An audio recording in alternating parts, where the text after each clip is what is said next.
السلام عليكم مشاهدينا الكرام، مرحبا بكم في نشرة إخبارية جديدة بالمغرب. سنعطيكم موجز إخباري إن شاء الله، فلا تنسوا الإعجاب بالفيديو والاشتراك في القناة، وشكرا لكم. يشهد المغرب يوم الثلاثاء 30 ديسمبر 2025 أجواء شتوية غير مستقرة نسبيا نتيجة استمرار تأثير اضطراب جوي أطلسي يتمركز شمال غرب البلاد، وفق ما تظهره الخرائط الجوية الخاصة بأنظمة الضغط وحركة الكتل الهوائية. هذا الوضع الجوي يؤدي إلى تباين واضح في الأحوال الجوية بين شمال ووسط المملكة من جهة والمناطق الجنوبية من جهة أخرى. وتعرف المناطق الشمالية خاصة الواجهة المتوسطية ومنطقة الريف طقسا غائما إلى كثيف السحب مع تساقطات مطرية متفرقة قد تكون معتدلة محليا، لا سيما بمدن طنجة، تطوان والحسيمة.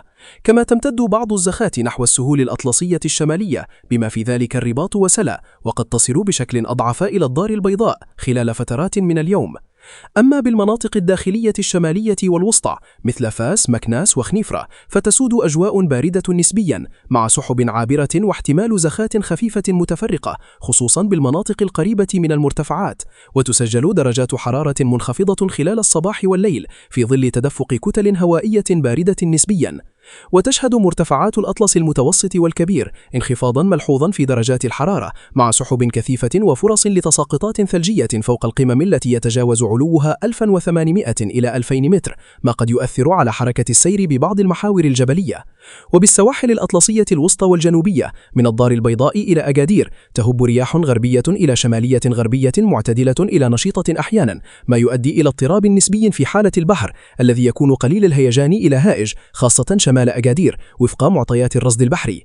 في المناطق الوسطى الجنوبية بما فيها مراكش، قلعة السراغنة وسهل سوس تسود أجواء مستقرة نسبيا مع سماء قليلة السحب إلى صافية وانخفاض طفيف في درجات الحرارة خلال الفترات الليلية.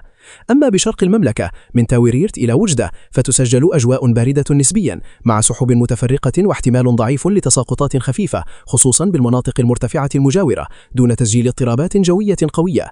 وفي الأقاليم الجنوبية خاصة العيون، السمارة والداخلة تظهر الخرائط الجوية استمرار تأثير المرتفع الجوي، ما يضمن أجواء مستقرة في المجمل، سماء صافية إلى قليلة السحب ورياحا شمالية شرقية معتدلة مع درجات حرارة معتدلة نهارا.